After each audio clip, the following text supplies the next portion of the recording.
एक बूढ़े गिद्ध ने बताया कि ये 4 बातें आपको बड़ी से बड़ी मुसीबत से बचा सकती हैं। दर्शक बंधुओं, प्राचीन समय की बात है। किसी राजा के राज्य में नगर से बाहर एक कसाई रहता था। वही उसका बूचड़ खाना था। वो रोजाना जानवरों को काटकर उनका मांस बाजार में बेचा करता था। कसाई के बूचड़ खाने के बाहर एक पेड़ पर एक गिद्ध और गिद्धनी रहते थे। वहां उनका बहुत अच्छे से गुजारा हो रहा था। उन्हें वहां पेट भरने के लिए पर्याप्त मात्रा में भोजन मिल जाया करता था। गिद्ध और गिद्ध की पत्नी कभी वो स्थान छोड़कर अन्यत्र नहीं जाती थी।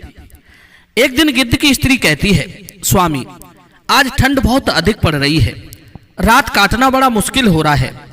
कोई ऐसी कहानी सुनाओ जिससे हमें कुछ ज्ञान मिले और हमारी रात आराम से कट जाए। अपनी पत्नी की ऐसी बात सुनकर गिद्ध कहता है, हे प्रिय, आज मैं तुम्हें आंखों देखी एक ऐसी कहानी सुनाऊंगा जो बहुत ही ज्ञानवर्धक और बहुत ही प्रेरणादायक है।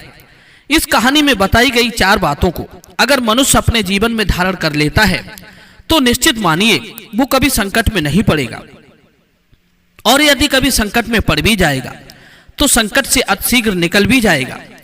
ये कहानी बड़ी ही रोचक और जीवन में सीख देने वाली है। जरा ध्यान देकर सुनना। गिद्ध कहता है, हे गिद्धनी, ये उस समय की बात है जब मेरा तुमसे विवाह नहीं हुआ था।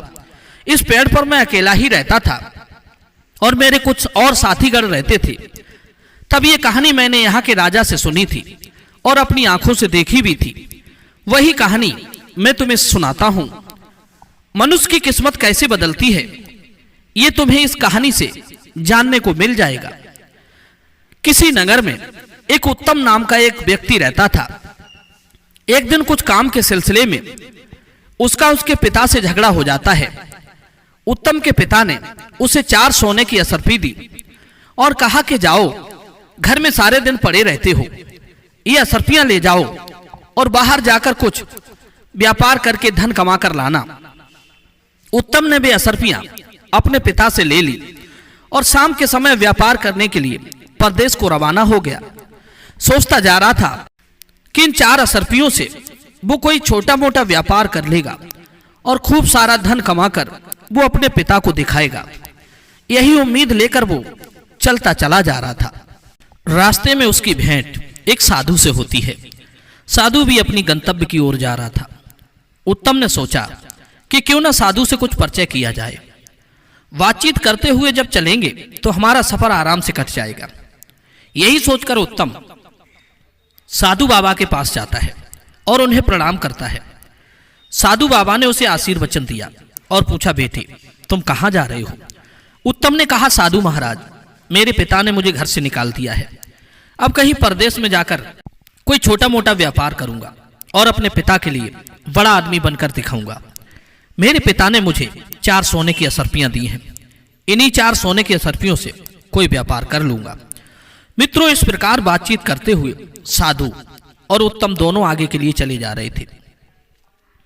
चलते चलते रास्ते में उत्तम ने साधु से कहा, बाबा, आप तो परम ज्ञानी हैं, कोई ऐसी कहानी सुनाओ जिससे सफर आसान हो जाए और मुझे कुछ सीख मिल जाए, जिससे परदेश में मेरे लिए आसानी हो जाएगी। तब साधु बाबा कहते हैं, बेटे, मैं तुम्हें कहानी तो सुना दूंगा, पर मेरी कहानी का तुम्हें मूल्य चुकाना होगा। एक कहानी के बदले में मैं तुमसे 1 सोने की असरफी लूंगा। बताओ, क्या तुम तैयार हो? साधु की बात सुनकर उत्तम सोचने लगा कि मेरे पिता ने मुझे 4 सोने की असरफियां दी हैं। अगर इनमें से 1 असरफी में साधु को दे दूंगा तो मैं व्यापार कैसे करूंगा? फिर सोचा कि साधु बड़ा बुद्धिमान मालूम पड़ता है और लोग कहते हैं कि विद्या मित्रम प्रवासेषु स्त्री मित्रम गृहेषु च व्याधि तस्य औषधम मित्रम धर्मो मित्रम मृतस्य च। परदेश में रहने वाले की मित्र विद्या होती है, घर में रहने वाले की मित्र स्त्री होती है, रोगी की मित्र दवा होती है, मरने वाले का मित्र धर्म होता है। और कहा भी है कि विद्वान के लिए कोई जगह परदेश नहीं होती, मेहनत करने वाले के लिए कोई काम कठिन नहीं होता, साहसी के लिए कोई लक्ष्य दूर नहीं होता, मीठा बोलने वाले के लिए कोई पराया नहीं होता। अगर आपके पास बुद्धि और विद्या है तो आप परदेश में कहीं भी सुखपूर्वक अपना जीवन बिता सकते हैं। यही सोचकर उत्तम ने एक स्वर्ण मुद्रा साधु को दे दी और कहा, महाराज आप मुझे कहानी सुनाओ, मैं आपकी कहानी का मूल्य चुकाने के लिए तैयार हूं। गिद्ध बोला, हे प्रिय। तब चलते चलते साधु ने उस युवक उत्तम को कुछ उपदेश देना शुरू किया। साधु बोले, पुत्र तुम्हें मैं जो बात बताने जा रहा हूं, अगर तुमने इस बात पर अमल कर लिया तो यह तुम्हारे बहुत काम आने वाली है।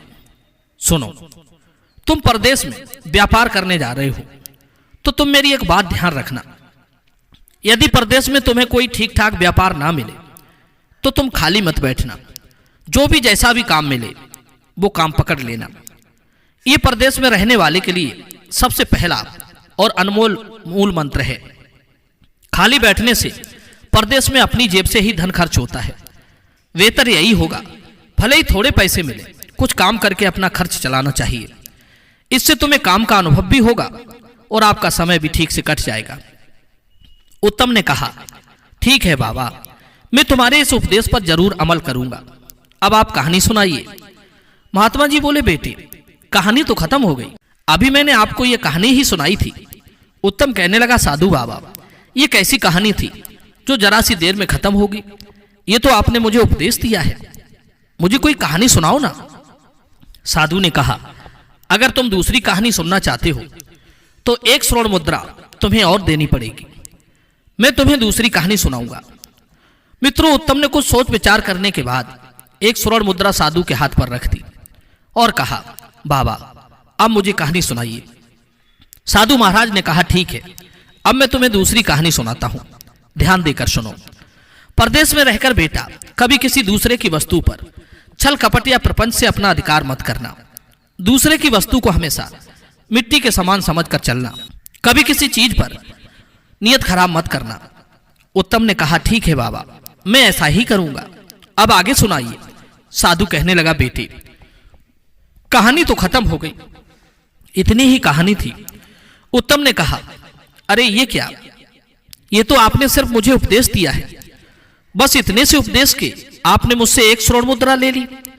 साधु ने कहा, बेटे ज्ञान की कोई कीमत नहीं होती, ज्ञान तो अनमोल होता है। ज्ञान की कीमत तब पता चलती है जब मनुष्य विपत्ति में पड़ता है और वही ज्ञान उसे विपत्ति से उबार ले जाता है। उत्तम ने कहा, ठीक है बाबा, उपदेश ही सही, मैं तुम्हें एक स्वर्ण मुद्रा और देता हूं, तुम मुझे एक उपदेश और दीजिए। इतना कहकर उत्तम ने एक स्वर्ण मुद्रा साधु के हाथ पर रख दी। साधु ने तीसरी बात उत्तम को बताई कि बेटे जीवन में कभी किसी का गुप्त भेद पता चल जाए तो उस भेद को कभी तीसरे से मत कहना, यह सबसे अनमोल सीख है। साधु के तीसरे उपदेश को भी उत्तम ने अपनी गांठ में बांध लिया। फिर सोचा कि अब मेरे पास सिर्फ एक ही असरपी रह गई है, इस एक असरपी से व्यापार तो हो नहीं पाएगा, क्यों न साधु बाबा से एक उपदेश और सीख लिया जाए। यही सोचकर उत्तम ने वो चौथी असरपी भी साधु के हाथ पर रख दी और बोला, साधु महाराज अब आप मुझे एक उपदेश और दे दीजिए। साधु ने कहा, बेटे ठीक है, मैं तुम्हें चौथा उपदेश देता हूं और ये उपदेश जिंदगी के लिए बहुत अनमोल है, इसे सदैव याद रखना। इस प्रकार साधु उत्तम को चौथी बात बताता है। कहने लगा, पुत्र यदि तुम्हें कभी रास्ते में कोई प्रेम से बुलाकर बैठने को कहे तो आपका चाहे कितना ही कीमती काम हो, उसे छोड़कर आप 2 मिनट उसके पास जरूर बैठना। उसके साथ 2 मिनट बिताया गया समय तुम्हारे बहुत काम आ सकता है। इस प्रकार साधु ने उत्तम को चौथा उपदेश दिया। उत्तम कहने लगा, बाबा तुम्हारे उपदेश वास्तव में बहुत कीमती है, अब मेरे पास कोई पैसा नहीं बचा है, वरना 2-4 उपदेश में तुम्हारे और सुन लेता। तब साधु कहता है, पुत्र किसी के उपदेश को, किसी की शिक्षा को बिना मूल्य चुकाए नहीं ग्रहण करना चाहिए। फिर भी तुम कहते हो तो एक उपदेश मैं तुम्हें अपनी तरफ से देता हूं जिसका तुमसे कोई मूल्य नहीं लिया जाएगा, और वो उपदेश है कि परदेश में रहकर किसी दुराचारी स्त्री का भरोसा मत करना। दुराचारी स्त्री का कोई पता नहीं होता कि उसके दिमाग में क्या है और दिल में क्या है। मित्रों, ये 5 उपदेश देकर साधु बाबा ने कहा, बेटे हमारा तुम्हारा साथ बस इतनी ही देर का था, पास में ही मेरा आश्रम है और अब मैं अपने आश्रम पर जा रहा हूं। इतना कहकर साधु अपने आश्रम पर चला जाता है। उत्तम वहां से अकेला आगे के लिए बढ़ता है, परंतु उसके दिमाग में एक बात चल रही थी कि साधु बाबा ने 5 उपदेशों के बदले मुझसे 4 स्वर्ण मुद्राएं ले ली। साधु को भला धन से क्या मतलब? साधु संत तो बैरागी होते हैं, धन दौलत का त्याग करके ही वे साधु बनते हैं। फिर साधु ने मुझसे स्वर्ण मुद्राएं क्यों ली? मैं ये बात जब लौटकर अपने नगर जाऊंगा तब साधु से जरूर पूछूंगा। फिर सोचा, चलो जो भी है, साधु की ये 5 बातें बड़ी ही कीमती मालूम पड़ती हैं, मैं इन्हें सदैव याद रखूंगा। मित्रों, अब उत्तम के पास में कोई पैसा नहीं बचा था। अब वो इस चिंता में था कि परदेश में जाकर वो क्या करेगा, क्या खाएगा, कैसे अपना व्यापार शुरू करेगा। यही सब बातें सोचते सोचते वो एक नगर में पहुंच जाता है। नगर में पहुंचकर वो किसी नौकरी की तलाश करने लगता है, क्योंकि धन तो उसके पास में था नहीं। सोचा कि किसी की नौकरी ही कर लेते हैं, क्योंकि साधु बाबा ने भी कहा है कि परदेश में खाली नहीं बैठना चाहिए, छोटा मोटा जो भी काम मिल जाए उसे ही करना चाहिए। नौकरी की तलाश में उत्तम इधर उधर लोगों से पूछता फिर रहा था। तभी उसकी भेंट एक राजा के नौकर से होती है, जो राजा के अस्तबल का नौकर था। उसका नाम था अनंगपाल। अनंगपाल राजा के यहां रहकर उनके घोड़ों की देखभाल करता था। उसने देखा कि एक आदमी नौकरी की तलाश में घूम रहा है, तो अनंगपाल ने उसे अपने पास बुलाया और कहा, भाई तुम्हें काम की तलाश है और मुझे राजा छुट्टी नहीं दे रहा है। घर पर मेरी माँ बहुत बीमार है, काफी दिनों से मैं अपनी माँ को देखने नहीं जा पा रहा हूं। राजा ने मुझसे कहा है कि तुम एक शर्त पर घर जा सकते हो। अगर तुम अपनी जगह किसी और को काम पर लगा दो तो तुम घर चले जाओ। एक काम करो भैया, मेरी जगह पर 1 माह के लिए तुम काम कर लो, जो भी वेतन मिलेगा वो तुम रख लेना। जब मैं अपनी माँ को देखकर लौट आऊंगा तब तुम कोई और काम तलाश कर लेना। अनंगपाल की बात सुनकर उत्तम ने सोचा कि इधर उधर घूमकर समय नष्ट करने से अच्छा है कि 1 माह तक मैं इसकी जगह पर ही काम कर लूं। उसके बाद मेरे पास भी कुछ पैसे हो जाएंगे।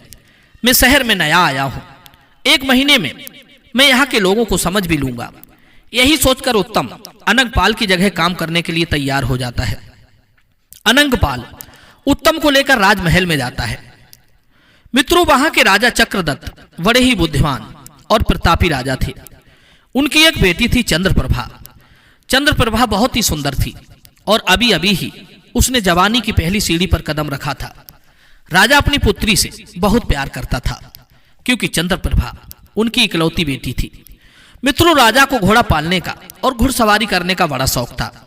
एक से बढ़कर एक अच्छी नस्ल वाले उसके यहाँ हजारों घोड़े पले हुए थे। उन घोड़ों की देखभाल के लिए राजा ने कई नौकर लगा दिए थे। उन्हीं में से एक अनंगपाल था। प्रत्येक नौकर के हिस्से में 10-10 घोड़े थे।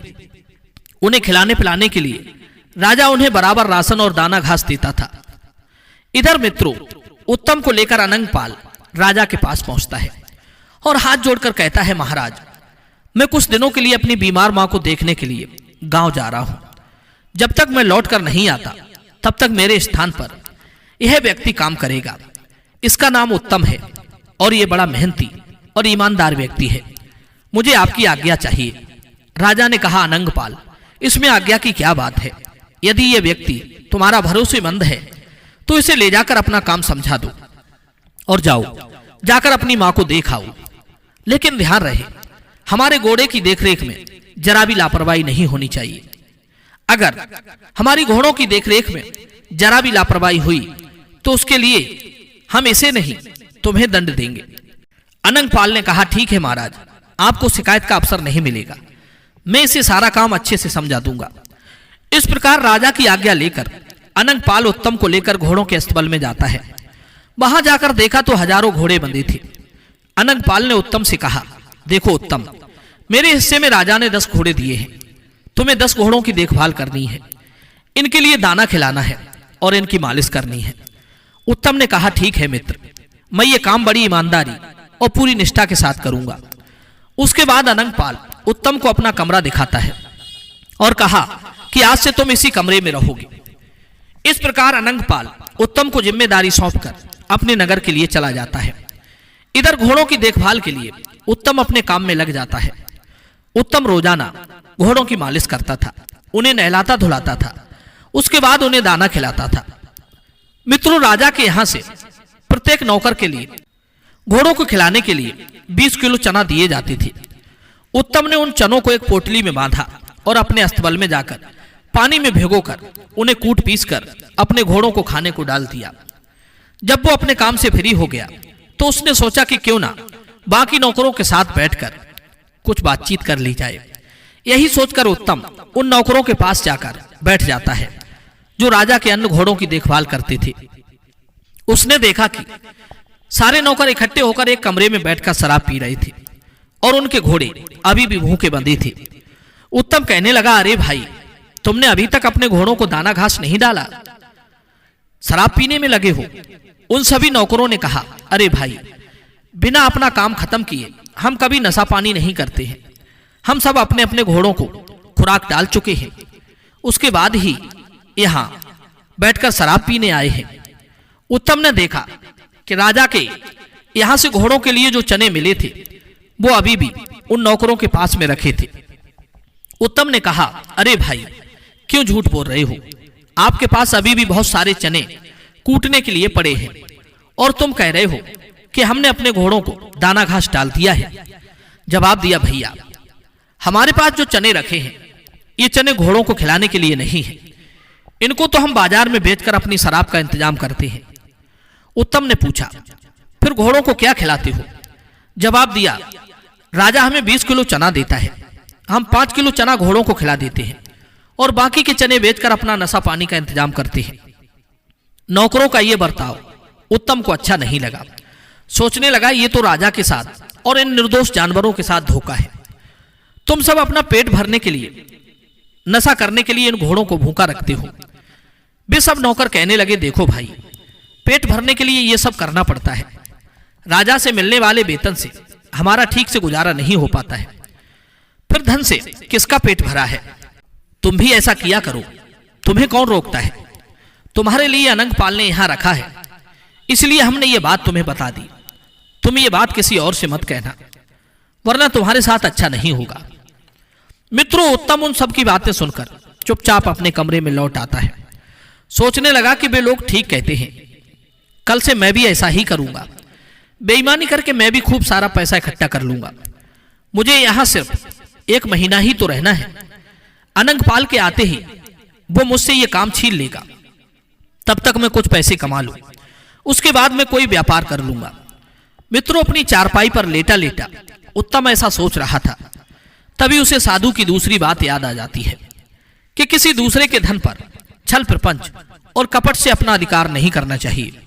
दूसरे का धन, दूसरे की वस्तु मिट्टी के समान समझनी चाहिए, उसके ऊपर कभी अपनी नीयत खराब नहीं करना चाहिए। यह बात याद आते ही उत्तम के विचार बदल जाते हैं। सोचने लगा कि मैं भूखा रह लूंगा, लेकिन ये पाप का धन कभी नहीं खाऊंगा। मित्रों, उसी दिन से उत्तम बड़ी ईमानदारी के साथ अपने घोड़ों को खिलाता है, हर समय उनकी देखभाल करता है। 1 महीने के अंदर उत्तम के 10 घोड़े एकदम हष्ट पुष्ट और खूब तंदुरुस्त दिखने लगे और बाकी के नौकर दाने की चोरी करते थे, घोड़ों को कम खिलाते थे, इसलिए उनके घोड़े कमजोर होते चले गए। एक दिन दरबार में राजा ने अपने मंत्री से कहा, मंत्री जी, बहुत दिन हो गए हैं, मैंने अपने घोड़ों की दौड़ नहीं देखी है। आप नौकरों को सूचित कर दो कि वे सब अपने घोड़ों को लेकर मैदान में आ जाएं। कल मैं घोड़ों की दौड़ की प्रतियोगिता रखूंगा। राजा ने जैसे कहा था, मंत्री ने वैसा ही नौकरों को आदेश कर दिया। अस्तबल के सभी नौकर घोड़ों को अच्छी तरह से नहला धुलाकर, खूब सजाकर अपने अपने घोड़ा लेकर खाली मैदान में पहुंच गए। राजा साहब ने जब घोड़ों पर दृष्टि डाली तो देखा कि सारे घोड़े कमजोर थे, बिल्कुल मरियल से, और उत्तम के 10 घोड़े बड़े ही हष्टपुष्ट और सुडौल थे। वे दौड़ने के लिए फुरफुरा रहे थे। यह देखकर राजा को क्रोध आ जाता है। उन्होंने अपने मंत्री से कहा कि मंत्री जी, हमारे सारे घोड़े बड़े ही स्वस्थ थे, लेकिन मैं मात्र 10 घोड़े स्वस्थ देख रहा हूं, बाकी के सब घोड़े बहुत कमजोर हो गए हैं। ये इतने कमजोर कैसे हो गए? क्या नौकर इन्हें खिलाते पिलाते नहीं है? मुझे तो ऐसा लगता है कि नौकरों ने इन्हें खिलाने में लापरवाही की है। तब राजा ने उत्तम के पास पहुंचकर उत्तम के घोड़े देखे। घोड़े एकदम स्वस्थ और फुर्तीले थे। उन घोड़ों को देखकर राजा बड़ा प्रसन्न होता है। राजा ने अगले दिन उत्तम को दरबार में बुलाया और कहा कि तुम वही हो जिसे अनंगपाल ने अपने स्थान पर रखा है। उत्तम ने जवाब दिया, हाँ महाराज, मैं वही हूं। राजा ने पूछा, आपके घोड़े एकदम हष्टपुष्ट हैं, बाकी के घोड़े इतने कमजोर क्यों हैं, जबकि मैं घोड़ों की खाद्य सामग्री बराबर बराबर मात्रा में भिजवाता हूं। यही जानने के लिए मैंने तुम्हें यहां बुलाया है। राजा के पूछने पर उत्तम ने कहा, महाराज, मैं इस बात का रहस्य तो आपको बता दूंगा, लेकिन यह बात मैं तभी बताऊंगा जब अस्तबल के बाकी नौकर यहां मौजूद होंगे। राजा ने आदेश देकर फौरन सारे नौकरों को अपने दरबार में बुला लिया। तब राजा ने उत्तम से पूछा, अब बताओ बाकी घोड़ों के कमजोर होने के पीछे क्या कारण है। तब उत्तम ने कहा, महाराज, आपके बाकी नौकर बड़े बेईमान और बड़े लालची और नशेड़ी हैं। आप घोड़ों के लिए रोजाना 20 किलो चना देते हैं, लेकिन ये 5 किलो चना घोड़ों को खिलाते हैं। बाकी के 15 किलो चना ये बाजार में बेचकर शराब ले आते हैं। घोड़ों को पर्याप्त मात्रा में दाना न मिलने से सारे घोड़े कमजोर हो गए हैं, लेकिन मैंने बड़ी ईमानदारी से आपका दिया हुआ राशन घोड़ों को खिलाया है, इसलिए मेरे घोड़े तंदुरुस्त हैं। इतनी बात सुनते ही राजा आग बबूला हो जाता है और नौकरों पर बिगड़कर बोला, हरामखोरो, हम तुम्हें इसी बात की तनख्वाह देते हैं कि तुम आराम से घोड़ों का दाना भी खा जाओ। सारे नौकर नीचे को गर्दन डालकर चुपचाप खड़े हो गए और डर के मारे थर थर कांपने लगे। कहने लगे, महाराज, हमें क्षमा कर दो, हमसे बड़ी गलती हो गई है, अब हम दोबारा ऐसा नहीं करेंगे। राजा ने कहा, नहीं, मैं तुम सबकी गर्दन तलवार से अभी उड़ा दूंगा। तुमने हमारे साथ धोखा किया है। राजा को अत्यंत क्रोध में देखकर उत्तम कहने लगा, महाराज, इस बार इन्हें आप क्षमा कर दीजिए। मैं उम्मीद करता हूं कि अब ये दोबारा गलती नहीं करेंगे। उत्तम के कहने पर राजा ने उन्हें चेतावनी देकर छोड़ दिया। मित्रों, उत्तम की ईमानदारी को देखते हुए राजा ने उत्तम को शाबाशी दी और उसे अस्तबल का मुख्य निरीक्षक के रूप में नियुक्त कर दिया और कहा कि आज से तुम्हारा काम इतना है कि तुम इन सब पर नजर रखोगे। अगर कोई घोड़े का दाना चोरी करता है तो उसकी खबर तत्काल हमें मिलनी चाहिए। इस काम के लिए हम तुम्हें हर महीने 10,000 असरफियां देंगे। राजा ने सख्त निर्देश देकर उन सभी नौकरों को छोड़ दिया और उत्तम को उन पर दृष्टि रखने के लिए नियुक्त कर दिया। राजा अपनी उंगली में एक हीरे की अंगूठी पहने था। वो अंगूठी उतारकर राजा ने इनाम के रूप में उत्तम को पकड़ा दी और कहा कि जब भी तुम्हें हमसे मिलना हो तो तुम ये अंगूठी पहरेदारों को दिखाकर हमसे किसी भी समय मिल सकते हो। अस्तबल में पहुंचकर उत्तम ने सभी नौकरों को समझाया कि देखो, इस बार तो मैंने तुम्हें बचा दिया, अगर दोबारा तुम्हारी गलती पकड़ी गई तो राजा साहब तुम्हें जिंदगी भर के लिए जेल में डाल देंगे, इसलिए ईमानदारी से अपना काम कीजिए। मित्रों, उसी दिन से सारे नौकर ईमानदारी से घोड़ों को खिलाने पिलाने लगते हैं। फिर उन्होंने कभी भी बेईमानी नहीं की। सारे घोड़ा फिर से स्वस्थ हो गए। इधर मित्रों, 1 माह का समय बीत चुका था। उधर अनंगपाल अपनी मां से मिलकर अपनी नौकरी पर लौटता है। जैसे ही अनंगपाल घोड़ों के अस्तबल में पहुंचता है तो सारे नौकरों ने उसे घेर कर उत्तम की करतूत अनंगपाल को बताई कि हमारी चोरी उत्तम ने राजा को पकड़ा दी और राजा ने उसे अस्तबल का मुख्य निरीक्षक बना दिया है। अनंगपाल ने कहा, तुम लोग चिंता ना करो, मैं वापस आ गया हूं, अब तो उसे यहां से जाना ही पड़ेगा। नौकरों ने कहा, नहीं भाई, वो यहां से नहीं जाएगा, क्योंकि राजा ने उसे हम सबकी देखभाल करने के लिए नौकरी पर रख लिया है।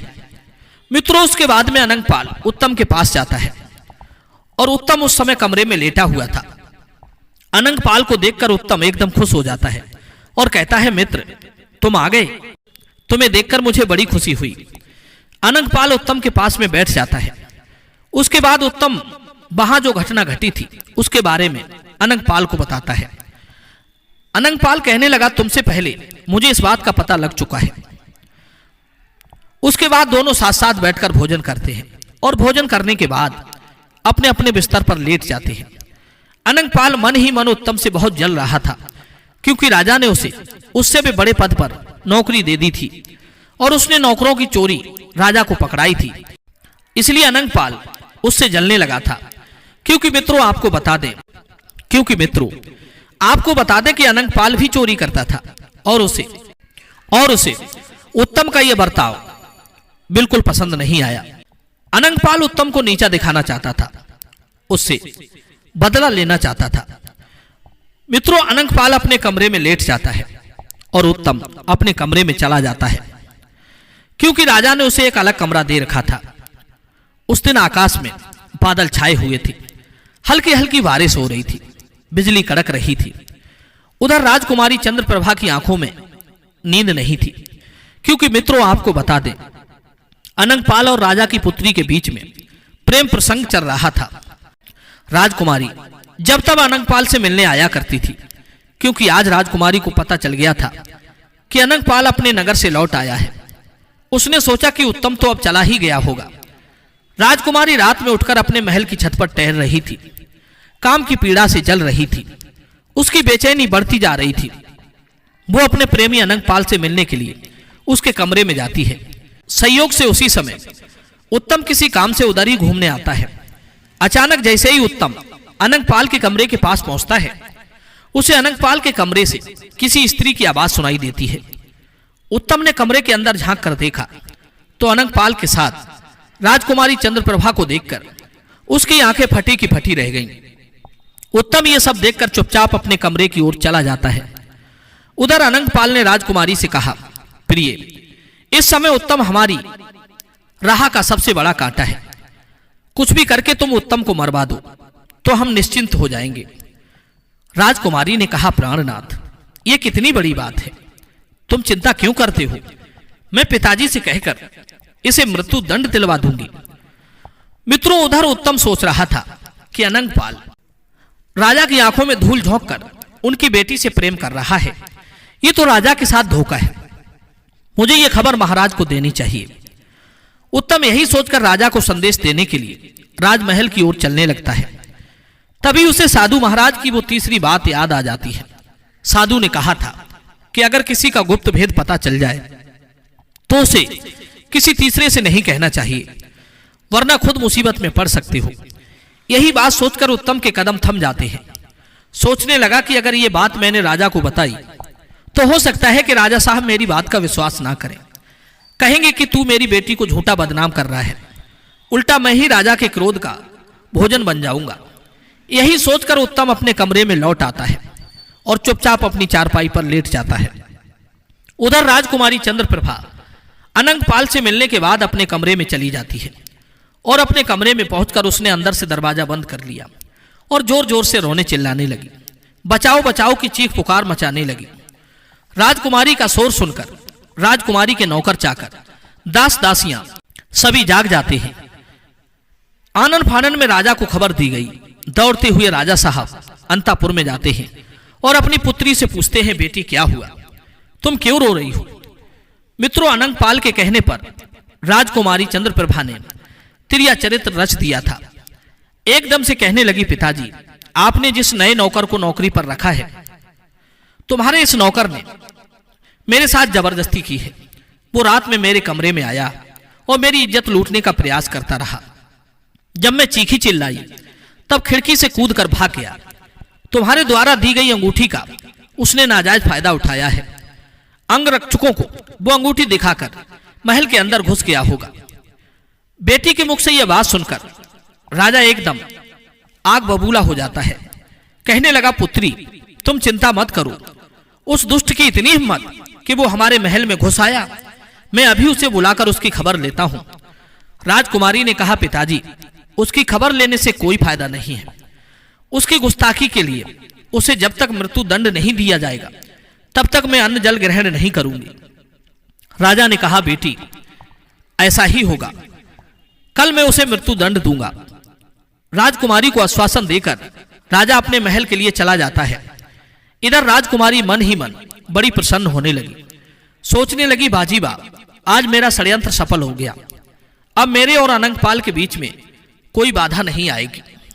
उसके बाद राजकुमारी निश्चिंत होकर अपने बिस्तर पर सो गई। राजा अपने शयन कक्ष में पहुंचे, परंतु उनकी आंखों से नींद उड़ चुकी थी।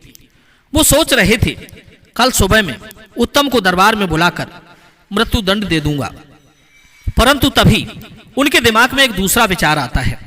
राजा सोचने लगा कि अगर दरबारी लोग मुझसे पूछेंगे कि इस नौकर को किस बात का मृत्युदंड दिया गया है तो मैं क्या कहूंगा। अगर मैं बताऊंगा कि इसने मेरी बेटी की इज्जत लूटने का प्रयास किया है तो इसमें मेरी ही बदनामी होगी। लोग पीठ पीछे मेरी बुराई करेंगे, मेरी इज्जत उछालेंगे। तब राजा के दिमाग में एक दूसरा उपाय आता है।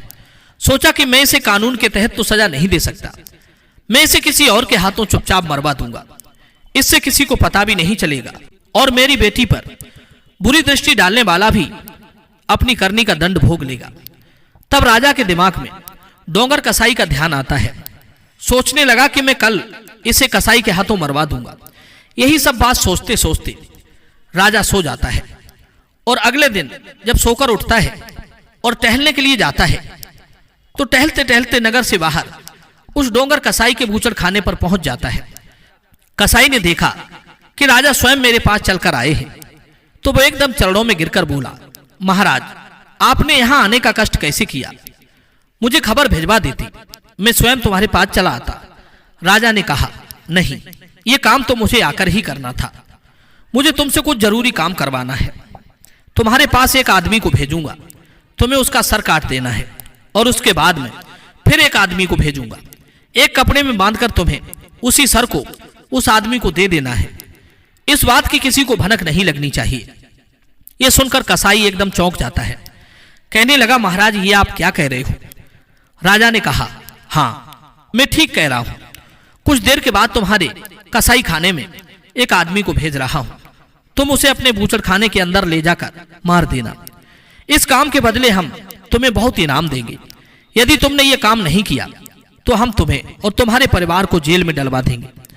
राजा की धमकी सुनकर कसाई डर जाता है। बोला, महाराज आप चिंता मत करो, आप जिसे भेजोगे मैं उसका सर काटकर उसके धड़ को जानवरों के कटे हुए अंगों के साथ मिलाकर बाहर फेंकवा दूंगा और उसके सर को तुम्हारे पास भेजवा दूंगा। मित्रों, कसाई को आदेश देकर राजा अपने महल को लौटता है। उधर कसाई उस राजा के भेजे हुए आदमी की प्रतीक्षा करने लगता है। महलों में पहुंचकर राजा ने सैनिकों के द्वारा उत्तम को बुलवाया और कहा कि उत्तम, मैं तुम्हें किसी जरूरी काम से नगर से बाहर भेजना चाहता हूं और मुझे विश्वास है कि यह काम सिर्फ तुम ही कर सकते हो। उत्तम ने कहा, बताइए महाराज, मेरे लिए क्या आज्ञा है? मैं आपके लिए कुछ भी करने को तैयार हूं। तब राजा कहता है, हे उत्तम, तुम्हें इसी समय एक जरूरी काम से एक कसाई के पास जाना है और वो जो चीज तुम्हें चुपचाप दे तुम उसे ले आना।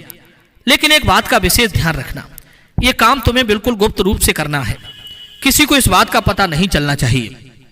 उत्तम ने कहा, जो आज्ञा महाराज, मैं आपके काम के लिए अभी जाता हूं। इतना कहकर उत्तम फौरन उस कसाई के पास के लिए चल देता है। मित्रों, उत्तम के मन में यह विचार आ रहा था कि राजा का इतना जरूरी काम कौन सा आ गया जो राजा मुझसे करवा रहा है। फिर सोचा कि चलो जो भी है, कम से कम राजा ने मुझे इस लायक समझा तो मैं उसके किसी कार्य को कर पा रहा हूं। मित्रों, चलते चलते नगर से बाहर निकल गया। उसने देखा कि यह कुटिया है और कुटिया के बाहर कुछ साधु संत भगवान का कीर्तन कर रहे थे। उत्तम उस कुटिया के पास जाकर खड़ा हो जाता है। तब एक साधु ने उत्तम को इशारा देकर अपने पास बुलाया और कहा, बच्चा, थोड़ी देर यहां बैठकर भगवान का कीर्तन करो, सब कुछ यहीं रह जाएगा, केवल यही साथ जाएगा। तब उत्तम ने कहा, क्षमा करना महाराज, मैं किसी जरूरी काम से जा रहा हूं, इस समय मैं रुक नहीं सकता। इतना कहकर उत्तम आगे बढ़ जाता है। तभी अचानक उसके दिमाग में साधु बाबा की चौथी बात गूंजने लगती है कि चाहे कितना ही जरूरी काम क्यों ना हो, लाखों का नुकसान हो जाए, अगर राह चलते कोई प्रेम से 2 मिनट बैठने को कहे तो उसके पास 2 मिनट जरूर बैठना चाहिए। साधु की यह बात मन में आते ही उत्तम उन साधुओं की मंडली में बैठ जाता है और भगवान का भजन कीर्तन करने लगता है। उधर अनंगपाल सोचने लगा कि राजा ने सुबह सुबह उत्तम को अपने पास क्यों बुलाया है और वो अभी तक लौटकर क्यों नहीं आया। मित्रों, अनंगपाल राजमहल के आसपास टहल रहा था। तभी खिड़की से राजा ने देखा कि अनंगपाल महल के बाहर टहल रहा है। तब राजा ने अनंगपाल को तुरंत अपने पास बुलवाया और सोचा कि क्यों ना अनंगपाल को ही उत्तम का सर लाने के लिए भेज दूं। अब तो कसाई ने उसका सर धड़ से अलग कर दिया होगा। राजा ने तत्काल अनंगपाल को आदेश दिया कि तुम इसी क्षण कसाई के बूचड़ खाने पर चले जाओ और कसाई तुम्हें जो चीज भेंट करे उसे चुपचाप लेकर चले आना और लाकर राजकुमारी के कक्ष में रख देना। रास्ते में तुम उस सामान को खोलकर देखने की भूल मत करना। अनंगपाल ने कहा, जैसी आज्ञा महाराज। और इतना कहकर अनंगपाल कसाई के पास को चल देता है। मित्रों, आपको बता दें कि पहले कसाई के पास उत्तम को जाना था, लेकिन उत्तम तो वहां साधु संतों के साथ कीर्तन करने में मस्त हो गया था। इधर तब तक अनंगपाल कसाई के पास पहुंच जाता है और बोला, भाई मुझे राजा साहब ने भेजा है। उन्होंने बताया कि कोई जरूरी चीज तुम्हारे यहां से ले जानी है। मित्रों, कसाई ने समझ लिया कि मुझे इसी का सर कलम करना है। कसाई कहने लगा, हाँ भाई तुम अंदर चलो, मैं अभी आता हूं। अनंगपाल नहीं जानता था कि कसाई ने उसे अंदर जाने के लिए क्यों कहा है। अनंगपाल राजा की योजना से बिल्कुल अनजान था। वो चुपचाप अंदर चला जाता है। कसाई ने कहा, सामने अलमारी में राजा ने जो वस्तु मंगाई है वो रखी है, कृपया निकाल लो। मित्रों, अनंगपाल जैसे ही अलमारी खोलता है वैसे ही कसाई अपना धारदार गड़ासा अनंगपाल की गर्दन पर चला देता है। अनंगपाल की गर्दन धड़ से कटकर अलग जा गिरी। कसाई ने उसे एक पोटली में बांधा और रख दिया। उसके धड़ को उठाकर गिद्ध चील कौओं को खाने के लिए बाहर फेंक दिया।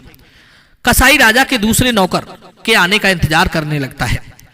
उधर उत्तम साधु संतों के साथ बैठकर भजन कीर्तन करने में मस्त था। जब काफी देर हो गई, भजन कीर्तन में उसे बहुत आनंद आ रहा था। सभी साधु कीर्तन बंद करके चले जाते हैं। उधर उत्तम भी वहां से चलता है। तब उसे ध्यान आया कि राजा ने कसाई के पास मुझे भेजा था। एकदम कसाई के घर की तरफ उत्तम दौड़ने लगता है। थोड़ी देर में जब वो कसाई के पास पहुंचता है तो कहने लगा कि मैं महाराज के पास से आया हूं, उन्होंने कोई चीज मंगाई है। कसाई बोला, हाँ भाई मैं समझ गया। कसाई ने वही पोटली उठाकर उत्तम को पकड़ा दी जिसमें अनंगपाल का सर बंधा हुआ था। कसाई ने उसे समझाकर भेज दिया कि भाई इसे खोलकर रास्ते में मत देखना, वरना राजा साहब तुम्हें फांसी पर चढ़ा देंगे। इस तरह से उत्तम अनंगपाल का सर लेकर राजा के पास पहुंचता है। राजा और उनकी बेटी उस समय एक ही कक्ष में मौजूद थे। राजा कह रहा था, बेटी आज उत्तम का काम तमाम हो ही गया। कुछ ही देर में अनंगपाल उत्तम का सर लेकर आता होगा। मित्रों, इतने में उत्तम वो पोटली लेकर राजा साहब और राजकुमारी के कमरे में दाखिल होता है। उत्तम को जीवित देखकर वे दोनों अचंभित रह जाते हैं। कहने लगे, अरे तुम यहां कैसे? जवाब दिया, महाराज कैसी बातें करते हो, आपने ही तो मुझे कुछ विशेष वस्तु को लाने के लिए कसाई के पास भेजा था। कसाई ने जो चीज मुझे दी है वो मैं लेकर सीधा चला आ रहा हूं। मैं तो कहीं एक मिनट भी नहीं ठहरा हूं। ठहरिए महाराज, अभी खोल कर दिखाता हूं। मित्रों, उत्तम ने जैसे ही पोटली खोली तो उसे देखकर राजकुमारी के साथ साथ उसके कंठ से भी चीख निकल पड़ी। उसने देखा कि अनंगपाल का कटा हुआ सर उस पोटली में बंधा था। उत्तम का चेहरा पसीना पसीना हो जाता है। राजा को यह समझते देर नहीं लगी। उत्तम की जगह कसाई ने अनंगपाल का सर काट दिया है। जरूर अनंगपाल उत्तम से पहले वहां पहुंच गया होगा। कसाई तो दोनों को पहचानता नहीं था कि किसको मारना है और किसको छोड़ना है। तो रोते हुए वो पूछने लगा, महाराज ये क्या मामला है, आपने अनंगपाल को क्यों मरवा दिया? राजा के पास कोई जवाब नहीं था। इतने में राजकुमारी अनंगपाल के कटे हुए सर को लेकर जोर जोर से रोने लगती है। कहने लगी, मेरे प्रियतम, मैं नहीं जानती थी कि मेरी चाल तुम्हारे लिए ही उल्टी पड़ जाएगी, वरना मैं ऐसा खेल कभी नहीं खेलती। तुम्हारे कहने से ही मैंने उत्तम पर आरोप लगाया था। तुम्हारी खुशी के लिए ही मैं उसे मारना चाहती थी, लेकिन उत्तम बड़ा ही खुशकिस्मत है, वो फिर भी जीवित बच जाता है। राजकुमारी पागलों की तरह रो रही थी। राजकुमारी के मुख से जब ये बात राजा ने सुनी तो राजा की आंखें फटी की फटी रह गईं। राजा को पता चल गया कि मेरी बेटी ने निर्दोष उत्तम पर दोष लगाया था।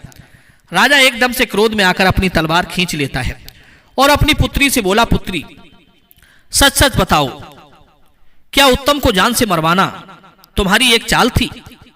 सच सच बताओ, वरना मैं तुम्हारी गर्दन उड़ा दूंगा।